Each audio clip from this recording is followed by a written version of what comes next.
성경 말씀 같이 읽도록 하겠습니다. 요한복음 14장 27절 말씀입니다. 우리 다 함께 읽겠습니다. 평안을 너희에게 끼치노니 곧 나의 평안을 너희에게 준다. 내가 너희에게 주는 것은 세상이 주는 것과 같이 아니니라. 너희는 마음에 근심하지도 말고 두려워하지도 말라. 아멘. 여러분 질문할게요. 여러분 평안하십니까? 마음이 편안하십니까? 아멘 하신 분들은 많지 않지만 그래도 대체로 I'm fine, I'm good, 나 괜찮습니다, 좋습니다, 그렇게 답하실 것 같습니다. 그런데 대답은 그렇게 하실지라도 혹시 마음 저 밑에 어떤 근심스러운 문제가 있지는 않습니까? 그래서 어떤 염려와 불안이 마음 한구석에 조금은 있지 않습니까? 이 질문에도 대체로 그렇다 이렇게 답하실 것 같습니다. 이 세상을 살아가는 모든 사람들, 우리 그리스도인들을 포함해서 마음 한편에 어떤 근심되는 문제를 지니고 있습니다. 우리가 읽은 본문은 예수님께서 제자들에게 하시는 말씀인데 예수님의 제자들도 그 마음에 근심과 염려가 있었습니다. 가족과 생업을 뒤로하고 예수님을 따라 나선 그들이었습니다. 그런데 갑자기 예수님께서 이상한 말씀을 하십니다. 너희 중 하나가 나를 배반하고 팔 것이다. 나는 조금 있으면 너희를 떠날 것이다. 베드로가 어디로 가시냐고 물으니까 나의 가는 곳에 너희가 따라올 수 없지만 후에는 따라오리라. 또 내가 가서 처소를 예비하면 다시 와서 너희를 내 있는 곳에 영접하리라. 이해하기 어려운 말씀을 하십니다. 다른 복음서에서는 좀 더 쉽게 예수님 당신이 유대 종교 지도자들에 의해 잡혀 고난을 받고 죽임을 당하고 그리고 사흘 만에 다시 살아날 것이라고 말씀하십니다. 여러분 제자들의 마음이 어떠했을까요? 유대교 지도자들과의 갈등은 점점 심화되는데 또 예수님은 제자에게 배반을 당하고 죽임을 당할 것이라고 말씀하십니다. 제자들에게 근심과 염려가 생겼을 것입니다. 모든 것이 혼란스럽고 앞으로 어떻게 될 것인지 불안하고 두려웠을 것입니다. 그러한 제자들에게 주님께서 하시는 말씀입니다. 평안을 너희에게 끼치노니 곧 나의 평안을 너희에게 주노라. 내가 너희에게 주는 것은 세상이 주는 것과 같지 아니하니라. 너희는 마음에 근심하지도 말고 두려워하지도 말라. 오늘 아침 이 주님의 말씀을 잘 듣고 또 깨닫고 마음에 새기게 되기를 바랍니다. 먼저 예수님은 우리에게 평안을 주시는 분입니다. 제자들에게 평안을 너희에게 끼친다 하시는데 사실 주님은 이 14장 1절 처음부터 말씀하셨습니다. 너희는 마음에 근심하지 말라. 하나님을 믿으니 또 나를 믿으라. 여러분, 이 예수님의 말씀은 당시 12 제자들뿐만 아니라 이후의 제자들, 즉 여러분과 저에게도 동일하게 주시는 말씀이심을 믿습니다. 이 시간 마음 한구석 근심과 염려를 지니고 있는 모든 분들, 평안을 너희에게 끼친다, 평안을 너희에게 준다 하시는 우리 주님의 자애로운 음성을 마음으로 들으시길 바랍니다. 우리 먼저 기억하길 바랍니다. 그 평안의 소스, 그 원천은 우리 자신이 아닙니다. 예수님이십니다. 여기서 사용하는 단어를 보세요. 평안을 끼친다, 평안을 준다 하시는데 그 주체가 누굽니까? 예수님이시죠. 주님께서 평안을 끼치시고 주님께서 평안을 주시는 것입니다. 참 평안과 안식은 그러므로 우리의 타고난 성격으로 되는 것이 아닙니다. 우리의 노력이나 인격 수양으로 되는 것이 아닙니다. 물론 원래 마음이 좀 편안한 사람이 있습니다. 또는 명상이나 자기 훈련 같은 것으로 어느 정도 발전이 있을 수도 있습니다. 그러나 다 제한적이에요. 여러분, 진짜 평안은 아담의 후손인 우리 스스로의 힘으로 되는 것이 아니라 예수님께서 우리에게 주시는 것입니다. 예수님은 우리에게 참 평안을 주시는 분이다. 이것을 달리 말하면 예수님에게 참 평안이 있다. 예수님께 나가면 참 평안을 얻을 수 있다라는 말일 것입니다. 그래서 예수님께서 직접 수고하고 무거운 짐진 자들아 다 내게로 오라, 내가 너희를 쉬게 하리라. 모든 사람을 평안의 길로 초대하셨습니다. 여러분, 마음에 참 평안을 원하십니까? 그러시겠죠.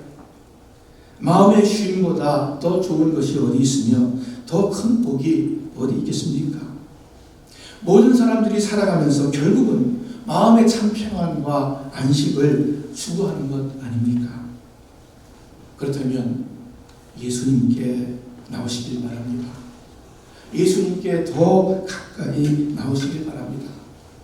예수님을 좀 더 진심으로 의지하고 좀 더 진심으로 순종해 보시길 바랍니다. 여러분의 마음과 삶에 더 깊은, 더 높은 평강이 넘쳐날 것입니다. 왜요? 다 내게로 오라, 내가 너희를 쉬게 하리라. 예수님이 말씀하셨잖아요. 나의 평안을 너희에게 준다. 예수님께서 약속하셨잖아요. 예수님께서 또 하시는 말씀입니다. 내가 주는 것은, 내가 주는 평안은 세상이 주는 것과 같지 아니하다. 여러분, 세상이 주는 평안은 주로 외적인 조건과 환경에 달려 있습니다. 예전에 어떤 친구가 저에게 그렇게 이야기를 하더라고요. 자기는 지갑에 돈이 없으면, 돈이 조금밖에 없으면 마음이 불안하대요. 여러분도 그러신 분 계실지 모르겠어요. 지갑 두둑히 돈이 있으면 마음의 평안이 있고 돈이 없으면 평안도 없다는 것입니다. 우리의 건강에 작은 이상이라도 생기면 근심과 염려가 되고 마음의 평안이 흔들립니다. 많이들 그렇죠. 다른 것은 다 좋고 괜찮은데 어떤 한 사람 때문에 마음의 평안이 산산조각이 나기도 합니다. 그렇죠. 세상의 평안은 이처럼 참 제한적이고 참 일시적입니다.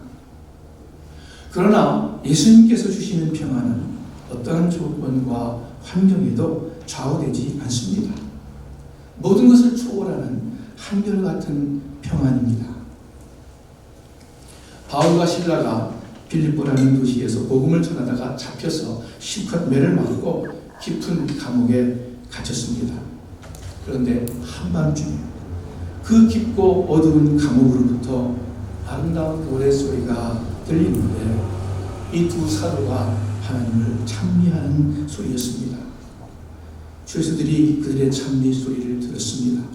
아마도 그 소리는 우리가 좀 전에 부른 것과 같은 그런 찬송이었을 것입니다. 내 영혼의 그 깊은 데서 맑은 가락이 울려나네. 하늘 곡조가 언제나 흘러나와 내 영혼을 고이 싸네. 내 마음속에 솟아난 이 평화는 깊이 인치인 고백다. 나의 보화를 캐내어 가져갈 자 그 아무도 없으리라. 평화 평화로다 하늘 위에서 내려오네. 온몸이 멍들고 많이 아팠을 것입니다. 목숨이 위태롭고 그래서 두려웠을 것입니다. 많은 교회에 대한 염려가 있었을 것입니다. 그런데 그들의 입술에서 하나님을 향한 찬미가 흘러나왔습니다. 이것이 어떻게 가능합니까? 그들 속에 주님이 주시는 평안이 있었기 때문입니다. 다른 답이 없죠. 예수님이 주시는 평안, 세상의 평안과는 달리 어떤 악조건, 어떤 극한 환경까지도 뛰어넘는 한결같은 평안, 절대적인 평안입니다. 여러분, 이러한 평안을 가지고 계십니까? 이러한 평안을 원하시지 않습니까? 세상이 주는 평안은 소극적인 평안입니다. 걱정거리가 없고 문제가 없고 싸움이 없으면 그것으로 족합니다. 질병이 없고 가난이 없고 전쟁이 없으면 평안하다고 이야기합니다. 요즘에 사람들이 많이 보는 그 인기 있는 TV 프로그램을 보면은 그 여러 사람들이 홀로 깊은 산에 들어가서 자연인으로 살아갑니다.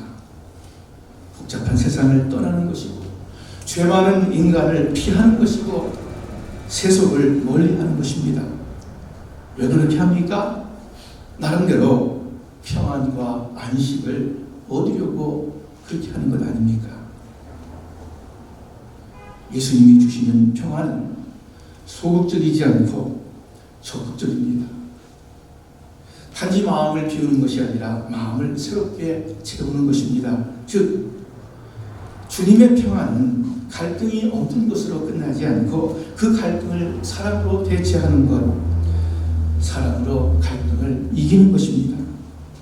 죄 많은 인간, 죄 많은 세상을 피하는 것이 아니라 오히려 다가가는 것, 사랑과 희생으로 죄악을 이기는 것입니다. 성경에 말씀하셨듯이 선으로 악을 이기는 것입니다. 그래서 예수님께서 또 이렇게 말씀하십니다. 요한복음 16장에 보니까 이것을 너희에게 이르는 것은 너희로 내 안에서 평안을 누리게 하려 함이라. 세상에서는 너희가 환난을 당하나 담대하라. 내가 세상을 이겼노라. 여기서 보면 주님의 평안은 참 힘이 있습니다. 그렇죠? 그냥 홀로 안원이 있는 것이 아니에요. 환난에 굴하지 않고 담대하게 세상을 향해 나아가는, 세상을 이기는 평안입니다. 이처럼 주님의 평안은 자기 세계로 운둔하는 소극적, 이기적인 것이 아니라 이웃을 향해 나아가는 적극적인 평안입니다. 여러분, 이런 평안을 가지고 계십니까? 이런 평안을 가져야 하지 않겠습니까?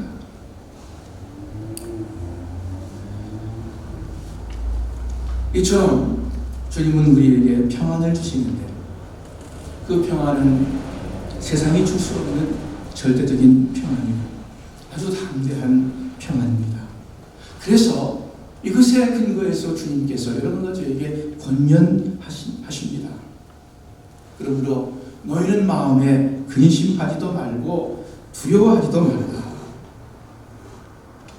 여러분, 성경에 명령이나 권면이 참 많이 나옵니다. 거룩해라, 우상 숭배하지 말아라, 이웃을 사랑하라, 기뻐해라, 용서해라, 기도해라, 전도해라, 기타 등등이 있겠죠. 그런데 여러분, 성경에서 제일 많이 나오는 권면 또는 명령이 무엇인지 아세요? 그것은 두려워하지 말아라, 두려워하지 말아라 입니다. 하나님께서 아브라함에게 나타나셨어. 이삭, 야곱에게 나타나셨어. 요셉에게, 모세에게, 여호수아에게, 다윗에게, 이사야 선지자에게, 바울에게 동일하게 말씀하시는데 두려워하지 말아라. 내가 너희와 함께 있겠다. 오늘 본문이 있는 이 14장, 15장, 16장은 예수님께서 십자가를 지시기 전날 밤 마가의 다락방에서 제자들에게 주신 마지막 교훈입니다. 여기서도 예수님은 처음 그 14장 1절에 아까 그렇죠. 너희는 마음에 근심하지 말라. 하나님을 믿으니 또 나를 믿으라 하시며 근심하지 말라로 시작하십니다. 그리고 마지막 16장 33절 너희가 환난을 당하나 담대하라 하시면서 두려워하지 말라로 마지막 교훈을 마치십니다. 우리 주님께서 이 시간 우리에게도 동일하게 말씀하시지 않겠습니까? 두려워하지 말아라. 근심하지 말아라. 마태복음 6장 27절에 너희 중에 누가 염려함으로 그 키를 한 자라도 더할 수 있겠느냐. 그러므로 염려하여 이르기를 31절에 무엇을 먹을까 무엇을 마실까 무엇을 입을까 염려하지 말라는 것이죠. 그것이 아니라 너희 염려를 다 주께 맡기라. 어떤 성경에는 주께 맡겨버리라. 이는 그가 너희를 돌보심이라. 우리가 염려한다고 필요가 채워지지 않습니다. 문제가 해결되지 않습니다. 오히려 해가 됩니다. 왜냐하면 누가복음 21장에 분명히 말씀하셨어요. 너희는 스스로 조심하라. 그렇지 않으면 방탕함과 술 취함과 생활의 염려로 어떻게 돼요? 마음이 둔하여지고 뜻밖의 그날이 될 것 같이 너희에게 이 말이다. 우리가 염려하는 것, 여러 가지 일로 염려하는 것, 그것이 방탕하는 것 같대요. 술 취하는 것과 마찬가지예요. 똑같이 어두운 결과를 가져온다고 말씀하십니다. 그래서 주님은 성경 곳곳에서 두려워하지 말아라, 근심하지 말아라 말씀하십니다. 이런 마음 가운데 걱정이 생기고 근심이 되고 불안이 생깁니까? 이 말씀을 기억하시길 바랍니다. 그리고 다시 마음을 추스려서 주님 바라보시길 바랍니다. 주님께서 주시는 평안이 있습니다. 그리고 그 평안을 위해서 하나님께서 여러분과 저를 부르셨습니다. 여기서 기억해야 할 것도 하나 있습니다. 영어로 이 근심하지 말아라. 이걸 영어로 어떻게 표현하냐면 Do not let your heart be troubled. Do not let your heart be troubled. 정확히 번역하면 너희 마음이 근심하도록 하지 말라. 근심하도록 내버려 두지 말라. 이런 뜻입니다. 이 비슷한 말씀이 골로새서에 있는데 그리스도의 평강이 너의 마음을 주장하게 하라. 그리스도의 평강이 너의 마음을 주장하게 하라. 누가 주장해요? 내가 주장하는 거예요. 무언지 마음의 평강을 갖는데 우리의 할 일이 있다는 그러한 뉘앙스가 분명히 있습니다. 속담에 공중의 새가 내 머리 위로 날아다니는 것은 어찌할 수 없지만 내 머리 위에 둥지를 트는 것은 막을 수 있다. 오늘 말씀에 적용한다면 근심스러운 생각이 떠오르는 것은 어떻게 할 수 없지만 그 근심스러운 생각에 사로잡히는 것은 우리가 막을 수 있다. 즉 우리 마음에 평안이 있으면 있는 대로 없으면 없는 대로 그냥 내버려 두어서는 안 되는 것입니다. 참 평안을 누리는 것은 물론 주님께서 우리에게 주시는 것이지만 우리 자신의 책임도 있다는 의미가 됩니다. 그럼 여러분과 저 마음의 참 평안을 얻기 위해서 그 주님 주시는 그 평안을 누리기 위해서 우리가 어떻게 해야 하겠습니까? 무엇을 해야 하겠습니까? 한 구절만 찾아보고 답으로 삼습니다. 빌립보서 4장에 있는 말씀입니다. 아무것도 염려하지 말고 오직 모든 일에 기도와 간구로 여러분이 구할 것을 하나님께 감사함으로 아뢰십시오. 그리하면 모든 생각을 뛰어넘는 하나님의 평강이, 하나님의 평안이 그리스도 예수 안에서 여러분의 마음과 생각을 지켜주실 것입니다. 아무것도 염려하지 말고 어떤 것도 염려하지 말라고 분부하십니다. 오히려 그 염려할 시간에 오직 모든 일에 크고 작은 가정, 일터, 교회에 관한 모든 일 가운데 하나님께 아뢰라고 말씀합니다. 근심과 염려에 빠지지 말고 그 근심되는 문제들을 하나님께로 가져가라고 기도하라고 말씀하십니다. 감사합니다. 무슨 감사합니까? 나의 기도를 들으시는 하나님이시기에 감사합니다. 하나님께서 어떻게 해결해 주실지는 구체적으로 모르지만 결국 합력하여 우리에게 가장 좋은 선을 이루어 주실 것을 좋으신 하나님이심을 믿기에 감사한 것입니다. 우리가 기도하라는 소리를 많이 듣지만 의외로 어려운 문제가 있을 때 기도로 하나님께 곧바로 가져가지 못하는 경우가 많습니다. 저도 어떤 문제로 한동안 막 고민하고 묵어 있다가 문득 내가 왜 이 문제를 가지고 이렇게 염려하고 고민하고 있지?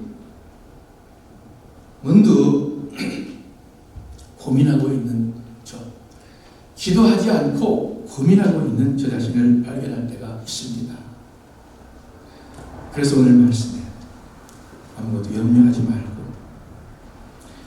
하나님께 구하라 하고 아뢰라 하고 말씀하십니다.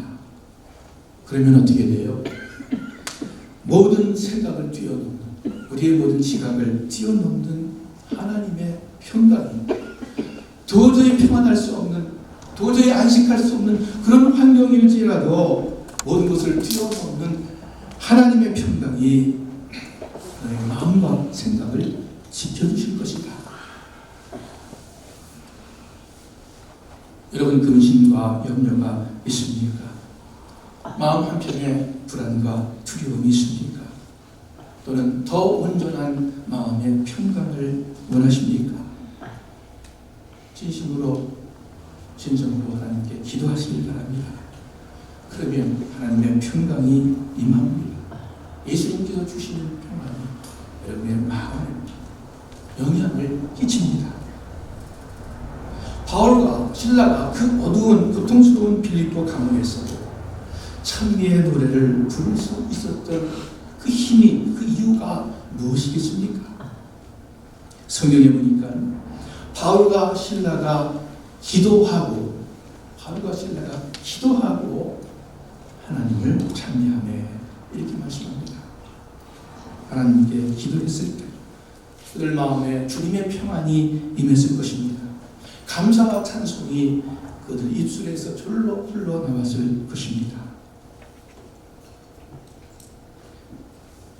모든 일 가운데 하나님께 더 기도해야 하겠습니다. 여러분 가정의 어려운 문제, 우리 교회의 어려운 일들, 우리가 기도하면 됩니다. 기도하면 반드시 하나님께서 해결의 길을 열어주십니다. 적어도 내 마음 가운데 당장 그 평안과 안식을 허락해 주십니다. 내 마음이 평안하면 되는 것 아닙니까? 우리의 몸도, 우리의 경제 사정도, 그 다른 어떤 것조차도 결국은 내 마음의 평안으로부터 시작하는 것 아닙니까? 한 가지 더 우리가 어떻게 해야 하겠습니까? 빌립보서 4장 8절과 9절입니다. 마지막으로 형제들이여 무엇이든지 진실하고 무엇이든지 경건하고 무엇이든지 의롭고 무엇이든지 거룩하고 무엇이든지 사랑할 만하고 무엇이든지 칭찬할 만한 일이 있다면 거기에 무슨 덕이나 무슨 기림이 있든지 이것들을 생각하십시오. 진실하고 경건하고 의롭고 사랑할 만한, 칭찬할 만한 그러한 것들을 생각하십시오. 그리고 한 걸음 더 나가서 여러분은 내게서 배우고 받고 듣고 본 이것들을 실천하십시오. 그 경건하고 의롭고 사랑할 만한 그 더 필요한 모든 것들을 실천하십시오. 왜요? 그러면 평강의 하나님께서 여러분과 함께 계실 것입니다. 평안하게 될 것입니다. 하는 말씀이죠. 아직 내 마음에 진정한 평강이 없다면 또는 부족하다면 우리는 우리 자신을, 우리의 환경이 아니라 우리 자신을 돌아보아야 합니다. 내가 행해야 하는데 행하지 않는 그 무엇이 아직 있지는 않습니까? 내가 행하지 말아야 하는데 행하는 그 무엇이 남아있지는 않습니까? 우리의 마음과 삶을 돌이켜 보기를 바랍니다. 모든 가정이, 모든 개인이 근심스러운 문제가 있습니다. 경제적인 어려움도 있을 것입니다. 인간관계에 어려움도 있을 것입니다. 몸이 아파서 힘든 분들도 있습니다. 우리 교회도 어려운 문제들이 있습니다. 예배당 처소를 구하고 있고 또 새로운 리더십을 세우는 일이 있습니다. 그것으로 인해서 염려하고 불안해하는 교우들도 있을 줄 압니다. 우리 지난 한 달간 동안 청빙위원회 분들이 스트레스를 엄청 많이 받았어요. 이 목회자를 세우는 일이 쉬운 것이 아니구나 알고 좀 많은 고생을 했습니다. 여전히 근심스러운 문제일 것입니다. 저도 마찬가지로 많이 생각하고 또 골몰하고 고민도 했습니다. 그러나 그것보다 더 중요하게, 그것보다 더 귀하게 오늘 아침 우리 이 예수님의 말씀을 듣기를 바랍니다. 너희는 마음에 근심하지 말라. 너희는 두려워하지 말라. 내가 너희에게 평안을 끼치노니 내 평안을 너희에게 준다. 두려워하지 말라. 개인적으로든 교회적으로든 가정적으로든 다 마찬가지예요. 주님께서 평안을 주신다고 약속하셨습니다. 분명 평안의 길로 인도하실 줄을 믿습니다. 우리가 좀 이따가 찬송을 하나 부를 텐데 여러분이 아마 잘 아는 그 찬송의 배경일 것입니다. 스탠포드라고 하는 유명한 돈 많은 변호사가 그 딸 넷을 대서양 한가운데에서 잃었습니다. 이 아버지가 그 소식을 듣고 미국에서 배를 타고 영국으로 건너가는 도중에 바로 그 해양 재난사고가 났던 딸 넷이 죽은 그 장소에 왔을 때 얼마나 힘들고 괴로웠겠습니까? 밤새 하나님께 부르짖으며 몸부림치다가 결국 하나님께서 그 마음 가운데 세상이 알 수 없는, 세상이 줄 수 없는 평강을 주십니다. 그래서 지금 찬송가가 그 평화의 찬송가 아닙니까? 예수님이 주시는 평화는 우리의 모든 환경, 우리의 모든 조건을 초월해서 한결같은 절대적인 평화입니다. 여러분, 세상에서 정말 보기 힘든 이 놀라운 평안과 평화, 마음의 안심, 그것이 여러분과 저에게는 거저 다 주어졌습니다. 여러분과 제가 마음을 열고 우리 하나님 앞에 무릎을 꿇고 하나님 아버지 이름을 부르기만 한다면, 주님 앞에 가까이 나아가기만 한다면, 그러면 주님은, 관대하신 주님은 누구에게든지 그 평안을 허락해 주십니다. 여러분들의 삶 가운데, 앞으로의 남은 인생 가운데 이 주님 안에 있는 평안을 누리시기를 간절히 바랍니다. 기도하겠습니다.